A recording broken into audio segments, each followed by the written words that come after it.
البدع والأهواء، أهل البدع العقائدية وأهل البدع السياسية. نقول بيننا وبينكم السلف، بيننا وبينكم الكتب، كان فيقول البدع بيننا وبينكم. Bismillahirrahmanirrahim. Qala al-Imam al-Bukhari rahimahullahu taala, al-babu sabi' wal ishrun, bab ghuslir rijlaini wala yamsahu 'alal qadamain, bab mencuci kedua kaki dan tidak mengusap di atas qadamain, mungkin apa ya, di bagian atas kaki, telapak bagian atas. Istilahnya apa kalau di sini ya? Kalau ini telapak, kalau yang di sini apa panggilannya? Yang tertutup kasut. Di atas atas telapak kaki ya, atau ya. Kalau Indonesia jelas istilahnya ma'ruf, tapi kurang sedap di sini. Enggak ya. Intinya adalah mencuci, bukan mengusap. Imam Bukhari nanti akan mendatangkan bab yang hampir sama, masalah mencuci kaki, tetapi terkait dengan sudut pandang yang lain. Adapun di bab yang ke-27 ini yang dibahas intinya pada mencuci, bukan mengusap. Yang diinginkan oleh beliau adalah membantah orang-orang Syiah yang mana mereka mengatakan cukup untuk kaki itu diusap, tidak perlu dicuci. Alasannya apa? Karena mereka membaca Quran, ya mereka memang aneh orang Syiah. Membaca Qurannya apa itu? Yaitu tatkala mengatakan wamsahu bi ru'usikum wa aydiyakum ilal mara, yaitu apa? Wamsahu bi ru'usikum wa arjulikum. Yaitu apa? Arjulikum majrur, karena dia katanya ma'tuf kepada apa? Ru'usikum. Karena ru'us majrur, maka rijl arjul juga majrur. Berarti apa? Dia wamsahu juga, usaplah kaki-kaki kalian. Dan ini menyelisihi qiraah jumhur. Sementara orang Syiah ma'ruf, mereka memang dari sisi hadis itu lemah, bahkan hafalannya kacau, sanadnya kacau, bahkan kedustaan sangat banyak. Menyelisihi qiraah jumhur. Kalau qiraah jumhur ma'ruf yaitu apa? Ma'rufah yaitu wa arjulakum, bukan ma'tuf kepada ru'us, tapi ma'tuf kepada apa? Aidiyakum. Jadi bukan mengusap, tetapi apa? Mencuci tangan-tangan kalian. Nah, setelah mengusap kepala kalian, kemudian apa? Mencuci juga, hendaknya kalian mencuci kaki-kaki kalian. Nah, mereka orang Syiah mengusap, yang betul adalah mencuci. Baik, ini adalah qiraah yang masyhurah, yang mutawatirah, dan inilah qiraah jumhur. Kalaupun qiraah tadi benar, yaitu apa? Wa arjulikum, qiraah ini bukan qiraah yang akhir, bukan ardul akhir. Ya, Jibril di tahun terakhir datang kepada Nabi untuk menetapkan apa yang terakhir. Baik, maka boleh jadi qiraah yang arjulikum itu sudah terhapus. Atau ini masuk kepada yaitu tradisi sebagian orang-orang Arab, yaitu mimbabil mujawarah, yaitu bertetangga. Maksudnya bagaimana? Tatkala arjul di sini walaupun dia hakikatnya adalah mansub, tapi tatkala tetangga yang paling dekat, jiran dia yang paling dekat adalah penyebutan kepala, sementara kepalanya majrur, wamsahu bi ru'usikum, maka akibatnya dia ikut-ikutan majrur. Inilah efek dari apa? Teman dekat akhirnya mengheret kepada sesuatu yang tidak diharapkan. Tayyib, al-jalis janis, yang duduk sama-sama akan menjadi sejenis. As-sahib sahib, teman dekat itu akan mengheret temannya. Orang Indonesia bilang apa? Menyeret. Tayyib. Jadi sebenarnya walaupun lafadznya itu arjulikum, secara lafadz dia majrur lafdhon, tapi apa? Mansubun hukma, secara hukum dia mansub karena dia ma'tuf kepada apa? Kepada aidiyakum. Baik. Punggung kaki. Iya, kalau di Indonesia bahasanya itu. Baik. Seperti apa ucapan orang Arab? Apa itu istilahnya? Juhru dhabbin kharibin. Mestinya kan hadza juhru dhabbin kharibun. Enggak perlu hadza. Juhru dhabbin kharibun asalnya, yaitu liang atau lubang atau sarang dhab itu rusak. Tetapi tatkala dia dekat dengan dhabin majrur, dia ikut dengan majrur kharibin. Mestinya kan kharibun. Nah, ini contoh bahwasanya mujawarah itu ada di dalam bahasa Arab, bahkan di dalam berbagai tradisi. Jadi walaupun dia arjulikum, tetapi yang Allah inginkan dia mansub, sebagaimana dalam qiraah-qiraah yang lain, sehingga dengan itu tidak terjadi pertentangan. Dan Allah Ta'ala telah menjadikan Nabi Muhammad SAW sebagai penjelas terhadap wahyu yang diturunkan. Wa anzalna ilaika dzikra litubayyana lin-nasi ma nuzzila ilaihim wa la'allahum yatafakkarun. Dan kami telah turunkan kepadamu wahai Rasulullah az-dzikr, yaitu hadis. Walaupun dalam ayat yang lain dzikr maksudnya Quran, agar engkau wahai Rasulullah menerangkan kepada umat manusia apa yang telah diturunkan kepada mereka, yaitu Al-Quran. Jadi tugas Nabi sebagai penerang Al-Quran. Ternyata di seluruh dalil-dalil yang ada, Nabi itu apabila kakinya tidak ditutup oleh khuf, yaitu apa? Kasut atau alas kaki yang sampai menutup mata kaki, menutup buku lali itu, maka beliau mencuci kaki, bukan mengusap.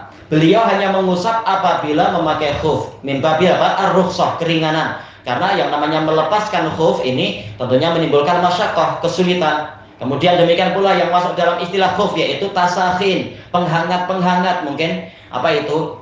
Kalau Indonesia mengatakan kaos kaki, kalau di sini apa mengatakan stokin misalkan. Tapi intinya kalau kaki sedang tidak ditutup oleh tadi itu khuf dan sebagainya, hak dia adalah dicuci. Makanya Al-Hafidz rahimahullah dalam Fathul Bari, beliau mengatakan hadis tentang cara wudhunya Nabi mutawatir, bahwasanya beliau mencuci kaki bukan mengusap, kecuali kakinya sedang ditutup oleh khuf. Baik, maka orang Syiah menyelisihi apa itu? Menyelisihi qiraah yang mutawatirah dari Al-Quran, juga menyelisihi ajaran Nabi, menyelisihi hadis mutawatir dan seterusnya. Baik. Nah, di sini Imam Bukhari membantah orang Syiah, kaki itu dicuci bukan diusap. Sekarang kita masuk kepada hadisnya. Qala Imamul Bukhari rahimahullah, haddatsana Musa, qala haddatsana Abu Awanah an Abi Bishr an Yusuf bin Mahad an Abdullah bin Amr radhiyallahu anhuma qala takhallafan nabiyyu sallallahu alaihi wasallam anna fi safratin safarnaha. Nabi sallallahu alaihi wasallam pernah tertinggal dari kami di suatu perjalanan yang kami lakukan. Fa adrakana wa qad arhaqnal asr. Kemudian Nabi menyusuli kami dalam keadaan asar itu sudah meliputi kami. Ini qiraah yang ini. Arhaqna, nah sebagai fa'il. Kami telah meliputi waktu asar, telah mendesak waktu asar. Nanti insya Allah akan dibahas syarahnya. Faja'alna natawadda, maka mulailah kami berwudu, wa namsahu ala arjulina, dan kami mengusap kaki-kaki kami. Fanada bi'a'la sautih, kemudian Nabi berseru dengan suaranya yang paling keras, wailul lil aqabi minan nar, kecelakaan akan menimpa tumit-tumit disebabkan karena api neraka. Marrata ini ausalasan, 2 kali atau 3 kali. Baik. Hadis ini diriwayatkan oleh Imam Bukhari kurang lebih di 3 tempat. Dari apa? Hadis Abdullah bin Amr ibn al-As. Adapun yang di hadapan kita ini diriwayatkan oleh Imam Bukhari dari guru beliau Musa. Musa ini Abu Salamah, Musa bin Ismail At-Tabuzaki Al-Basri, siqatun sabtun mutqin. Ini beliau kualitinya hebat sekali, ini Abu Salamah At-Tabuzaki. Sampai-sampai disebutkan oleh Al-Hafidz di dalam kitab beliau Tahdhibut Tahdhib dari Yahya bin Ma'in. Yahya bin Ma'in ma'ruf bagaimana kerasnya beliau di dalam memeriksa rawi, memeriksa hadis dan sebagainya. Yahya bin Ma'in, Amirul Mukminin fil hadis, beliau mengatakan semua guru saya itu gentar sama saya kecuali Abu Salamah ini, Tabuzaki ini, dia tak gentar. Ya betul. Kalau kita lihat di dalam kitab Al-Jami' li Akhlaqir Rawi karya Al-Khatib Al-Baghdadi, jadi diceritakan di situ tatkala para murid sedang berkumpul dan di situ ada Yahya bin Ma'in datang, mereka sedang di majelisnya si guru ini, siapa itu? Yaitu Abu Salamah Musa bin Ismail At-Tabuzaki Al-Basri itu. Kemudian Yahya bin Ma'in, beliau mengatakan, wahai Abu Salamah, ada suatu perkara yang ingin saya utarakan, ingin saya sampaikan kepada Anda. Maka Musa bin Ismail ini rahimahullah bertanya, apa itu? Maka Yahya bin Ma'in mengatakan, saya dapati dalam kitab Anda meriwayatkan hadis tentang masalah hijrahnya Rasulullah SAW bersama Abu Bakar di suatu gua itu, entah masalah hijrah atau apa, tapi tatkala sedang di gua, boleh jadi masalah hijrah, atau boleh jadi gua satu lagi, gua Sur, yaitu Anda meriwayatkan dari Hammam, dari Sabit, dari Anas bin Malik, dari Abu Bakar As-Siddiq, Abu Bakar. Sementara teman-teman Anda tidak ada yang meriwayatkan seperti itu. Dan juga riwayat ini saya lihat di buku Anda tidak tertulis di tempat semestinya di awal-awal kitab, tapi hanya tertulis di suatu, yaitu apa, tepian. Seperti apa, seakan-akan ini disisipkan di tepi kertas atau apa. Nah, kemudian Abu Salamah mengatakan, lalu apa yang kau inginkan? Maka Yahya bin Ma'in mengatakan, saya ingin Anda bersumpah bahwasanya hadis ini memang riwayat Anda dari Hammam, dari Anas, dari Abu Bakar As-Siddiq. Maka Abu Salamah merasa tersinggung, merasa tersinggung, dan merasa agak bengak, agak jengkel.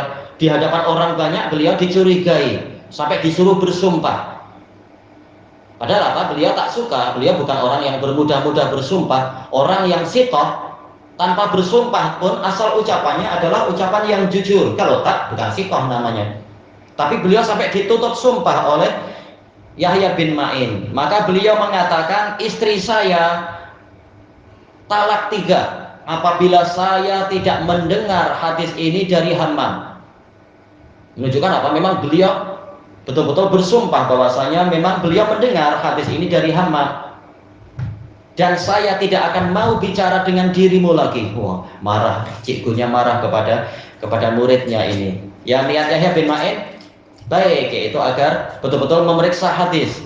Tapi si gurunya marah karena diminta sampai bersumpah. Mungkin kalau sebagian orang diminta sumpah, dia santai aja sumpah, tak masalah, saya boleh tobat, saya punya tauhid. Tapi untuk orang yang merasa mengagungkan akhlak, mengagungkan kejujuran, dia sampai tak rela untuk dituntut-tuntut sumpah, dia akan marah itu. Seakan-akan kalau bicara biasa itu sudah tidak layak dipercaya, maka beliau marah. Ini adalah Abu Salamah At-Tabuzaki Musa bin Ismail yang jadi gurunya Bukhari dalam hadis ini.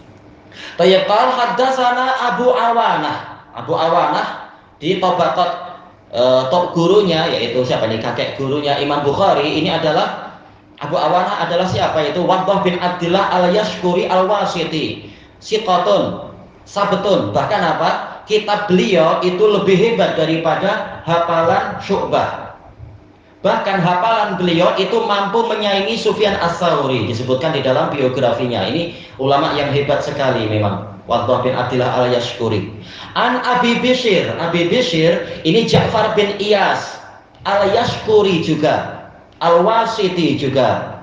Dan ini dianjurkan oleh para ulama sebagaimana disebutkan oleh Imam Abu Amr ibn Salah dalam Muqaddimah fi Ulumil Hadis. Demikian pula Al-Khatib Al-Baghdadi dalam Al-Jami' li Akhlaqir Rawi dan beberapa kitab yang lain. Imam Nawawi dalam Taqrib wa Taisir.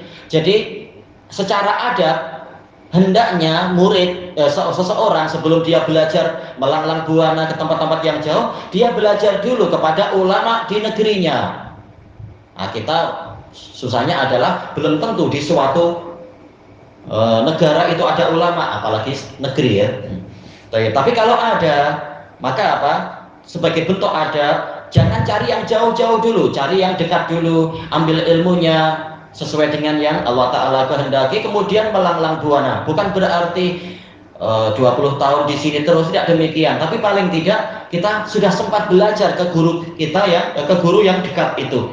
Gimana kalau tidak ada ulama? Nah, ada para penyampai ilmunya ulama, yaitu para guru-guru, para ustadz, para muallim dan yang semacam itu yang memang ilmunya baik, akidahnya baik, manhajnya baik, diambil. Tapi walaupun belum mencapai level ulama. Kalau tunggu level ulama, belum tentu seumur hidup kita dapat, kecuali orang-orang yang Allah Ta'ala mudahkan. Tapi makanya di sini Abu Awanah, walaupun kecerdasannya hebat sekali, beliau juga tidak lupa mengambil ilmu dari ulama yang di daerah beliau sendiri, yaitu Abi Bishr Ja'far bin Iyas al-Yashkuri al-Wasiti. Beliau siqah. An Yusuf bin Maha, tidak disebutkan kunyah beliau di dalam Tahdhibut Tahdhib, tapi beliau Makki, siqatun qalilul hadis. Hadisnya sedikit, tapi tak mengapa, yang penting dipelihara baik-baik. Daripada hafal banyak-banyak namun tahu banyak namun tidak banyak hafal, tapi sedikit dan hafal dan diamalkan, itu bagus sekali. Baik. An Abdullah bin Amr, Abdullah bin Amr ibnul As. Beliau berarti apa? Al-Makki, Al-Qurashi. Beliau dari Bani Abdi Syams Qurashi. Dan beliau juga apa? Dari Bani Umayyah. Dan beliau adalah Abu Muhammad ma'ruf yang paling banyak menulis hadis. Sebagaimana telah kita lewati dalam Kitabul Ilm, Abu Hurairah mengatakan apa? Maka namin ashabi Rasulullah SAW aksara hadisan minni illa makana inda Abdullah bin Amr fa innahu yaktubu wa la aktub. Tidak ada dari sahabat Rasulullah SAW yang lebih banyak hadisnya daripada saya, kecuali yang ada pada Abdullah bin Amr, karena beliau menulis sedangkan saya tidak menulis. Cerita tentang beliau banyak ma'ruf. Abdullah bin Amr ibnul As. Beliau dijuluki oleh Imam siapa? Imam Asy-Syaukani sebagai apa? Abidus sahabah, ahli ibadahnya para sahabat. Para sahabat tentunya ahli ibadah, tapi ini sangat menonjol. Ma'ruf cerita Abdullah bin Amr di dalam Sahih Bukhari, dalam Sahih Muslim, juga disebutkan hadis-hadis itu dalam Riyadhus Shalihin. Bagaimana beliau puasa tiap hari dan beliau khotam tiap hari, sampai Rasulullah SAW berusaha membujuk beliau untuk jangan memaksa diri seperti itu. Dan juga saking rajin ibadahnya tak sempat untuk mendatangi istrinya dan sebagainya. Nah, kemudian dinasehati oleh Rasulullah. Yang intinya memang beliau ahli ibadah. Qala takhallafan nabiyyu sallallahu alaihi wasallam anna. Pernah Nabi sallallahu alaihi wasallam tertinggal dari kami fi safratin safarnaha, dalam suatu safar yang kami lakukan. Safarnaha sebagai apa? Sebagai naat dari safar. Safrah, karena dia adalah jumlah fi'liyah waqi'ah ba'da nakirah, maka dia adalah sebagai sifat. Safar yang kami lakukan, berarti Abdullah bin Amr ikut dalam peristiwa itu. Di dalam riwayat Imam Muslim dikatakan, yaitu tatkala pulang dari Makkah ke Madinah, Nabi pulang ke Madinah. Taib, dari Makkah. Taib, bila itu terjadi, dijelaskan oleh Al-Hafidz rahimahullah, kebersamaan Abdullah bin Amr menyertai Nabi dari Makkah ke Madinah ini boleh jadi di haji wada, karena memang kenyataannya memang demikian. Tapi boleh jadi juga yaitu pada waktu umrah qadiyah. Umrah qadiyah kalau haji wada kan tahun berapa itu? Tahun 10 ya, 10 Dzulhijjah. Nabi wafat tahun 11 di bulan Rabiul Awal. Nah, akhir-akhir tahun 10 yaitu haji wada, boleh jadi ini Abdullah bin Amr memang beliau mengikuti Nabi pulang kembali ke Madinah. Ya karena Rasulullah sudah hijrah ya, maka istilahnya pulang ke Madinah. Abdullah bin Amr ikut ke Madinah. Maka boleh jadi peristiwa ini terjadi pada waktu ini haji wada. Tapi kata Al-Hafidz boleh juga ini terjadinya pada waktu umrah qadiyah. Umrah qadiyah itu 1 tahun setelah perjanjian Hudaibiyah. Dan 1 tahun sebelum Fathu Makkah. Berarti tahun berapa? Tahun 7. Hudaibiyah tahun 6. Fathu Makkah tahun 8. Maka umrah qadiyah tahun ke-7. Karena Islamnya Abdullah bin Amr memang di masa-masa itu seperti ayahnya, yaitu Amr ibnul As. Baik, maka boleh jadi peristiwanya adalah di masa-masa itu dan bukan pada waktu Fathu Makkah. Karena pada waktu Fathu Makkah Nabi bukan pulangnya dari Makkah ke Madinah, tapi dari Ji'ranah ke Madinah. Maka jelas peristiwanya bukan Fathu Makkah. Baik. Rasulullah tertinggal. Bagaimana? Kenapa beliau tertinggal? Kenapa bukan di depan? Memang ini kebiasaan Nabi, sebagaimana di dalam kitab-kitab itu, sebagaimana dalam hadis Mughirah bin Syu'bah, sebagaimana dalam hadis Jabir, juga sebagaimana di dalam hadis Abi Qatadah. Rasulullah sering untuk memilih di paling belakang, walaupun tidak betul-betul paling akhir, tapi di belakang-belakang untuk melihat siapa sahabat yang badannya lemah, yang sakit, yang tua, yang tertinggal. Nabi yang menemani dia. Atau lihat siapa yang kendaraannya sudah payah, maka Nabi mendoakan sehingga kendaraannya boleh sehat lagi. Ya, Nabi di belakang untuk melihat keadaan rakyatnya. Jadi, makanya disebutkan dalam hadis Abdullah bin Amr ini Nabi tertinggal karena memang beliau di belakang. Fa'adrakana, kemudian Nabi menyusuli kami. Wa qad arhaqnal asar, dalam keadaan kami telah mendesak waktu asar. Ada dua kemungkinan. Kemungkinan pertama yaitu kami sudah hampir masuk waktu asar, atau memang sudah masuk waktu asar, kami yang mendesak asar. Makanya ini al-asr maf'ul bih, sebagaimana diriwayatkan oleh Imam Muslim dari hadis Abi Hurairah, karena datang dari hadis Abi Hurairah, juga datang dari hadis Aisyah, masalah hadis wailul lil aqabi minan nar ini, yaitu mereka tiba di suatu perairan karena memang mereka mencari air untuk berwudu. Nah, kemudian tatkala mereka mendapatkan air, sudah masuk waktu asar atau menjelang waktu asar, maka para sahabat sebagiannya bergegas untuk wudhu, sehingga ada sebagian yang tidak sengaja keliru dalam masalah kakinya, seperti yang telah kita lewati dalam Kitabul Ilm dan yang sekarang dibahas itu. Dan qiraah yang lain, dan sama-sama qiraah shahihah, arhaqatnal asru, yaitu waktu asar telah mendesak kami. Jadi dohirnya adalah waktu asar sudah hampir habis, kami sudah sangat terdesak, harus segera sholat asar di akhir waktu asar itu. Tapi kenapa sampai mereka terdesak? Kenapa tidak segera sholat tadinya? Kata Ibnu Battah rahimahullah, boleh jadi karena mereka menantikan Nabi, karena Nabi sebagai imam, mereka walaupun kalau terdesak boleh juga mencari imam yang lain, tapi mereka lebih suka kalau yang menjadi imam adalah Nabi Muhammad SAW. Makanya mereka menunggu sampai waktu asar hampir habis di dalam safar tersebut. Dan dua-duanya qiraah ini betul. Tetapi yang pertama itu lebih kuat, kata Al-Hafidz, karena yang pertama itu didukung oleh dalil-dalil yang muttafaqun alaih. Yaitu apa? Yaitu kami yang mendesak asar. Sementara kalau yang sekarang ini dohirnya adalah ya sih sama-sama muttafaqun alaih, memang ini khilaf, tak masalah. Boleh ini, boleh itu. Boleh jadi ini menjelang asar, boleh jadi menjelang habisnya waktu asar, tak masalah insyaallah. Memang alal khilaf, sebagian merojihkan ini, sebagian merojihkan itu. Sama-sama muttafaqun alaih sebenarnya. Faja'alna natawaddo. Ja'ala di sini adalah sebagai apa? Af'alus syuru' dalam pembahasan nahwu. Mulailah kami berwudu. Wa namsahu ala arjulina, kami mengusap kaki-kaki kami. Ini masalahnya, dan ini riwayat Bukhari Muslim, kami mengusap kaki-kaki kami. Adapun kalau dalam riwayat Muslim, sebagian dari kami tidak, yaitu airnya ada yang tidak kena tumit. Berarti apa? Yaitu masih putih dalam riwayat itu. Bukan kena air tapi sedikit karena hanya diusap, bahkan tidak kena air. Kata Al-Hafidz, riwayat terkuat adalah yang di hadapan kita ini muttafaqun alaih, yaitu bukannya tidak kena air, tetapi apa? Kena air tetapi kurang, hanya sekedar diusap, sementara haknya kaki adalah dicuci. Dengan sebab inilah Imam Bukhari membangun bab ini, yaitu kewajibannya adalah mencuci kaki, bukan mengusap. Fanada bi'a'la sautih, maka Nabi menyeru dengan suara yang keras. Kata Al-Hafidz dalam Fathul Bari, ini menunjukkan disyariatkannya pengajaran dengan suara keras apabila diperlukan.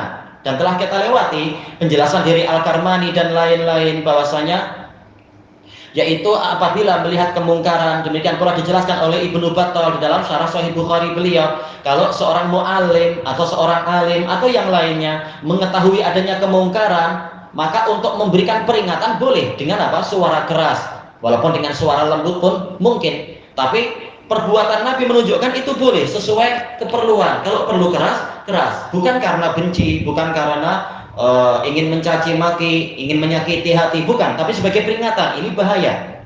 Tayyib, karena masalahnya bukan sekedar makruh, tapi boleh masuk neraka. Tayyib, maka Nabi mengatakan wailun, ini mubtada. Tayyib, lil aqab ini sebagai apa? Khabarnya. Menurut Kufiyun tentunya ya. Tayyib, sekarang wailun mubtada, asal dari mubtada kan marfu'. Ya, asal dari mubtada adalah ma'rifah. Kenapa sekarang nakirah ada tanwin? Karena ada musawwirnya, yaitu doa. Sebagaimana dijelaskan oleh Al-Hafidz di dalam Fathul Bari, yaitu di sini dia mubtada'nya itu boleh berupa nakirah bukan ma'rifah karena ada musawwirnya yang menyebabkan boleh apa? Karena dia ini polanya pola doa kecelakaan. Wail, yaitu artinya adalah kecelakaan. Sebagian mengatakan wail itu adalah lembah yang sangat mengerikan di dalam neraka. Bukan mustahil, walaupun sanadnya kalau ke Nabi itu dhaif, tapi bukan mustahil. Intinya adalah ini peringatan karena hukumannya berat. Dan ini menunjukkan bahwasanya berwudu yang sampai tidak memenuhi rukun wudu, maka ini dosa besar. Makanya diancam dengan neraka. Lil aqab, untuk tumit-tumit. Tayyib. Kenapa tumitnya? Ya boleh jadi karena tumitnya itu tidak kena air atau menurut riwayat muttafaqun alaih yaitu tidak dicuci, hanya diusap.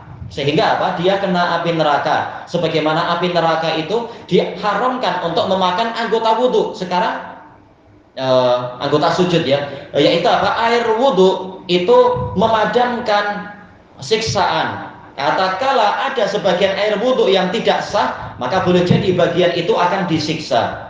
Lil aqab, kata Al-Baghawi dalam Syarhus Sunnah, maksudnya adalah li ashabil aqab, untuk orangnya. Bukan hanya tumit yang disiksa orangnya di surga, bukan, tapi jelas orangnya akan masuk ke dalam neraka. Ini ancaman. Adapun prakteknya terserah Allah, jadi atau tidak jadi. Minan nar, disebabkan karena api neraka, yaitu sebab kecelakaan. Tapi kenapa dihukum masuk neraka? Ya sebabnya karena tidak berwudu dengan benar. Marrata ini ausalasan, 2 kali atau 3 kali.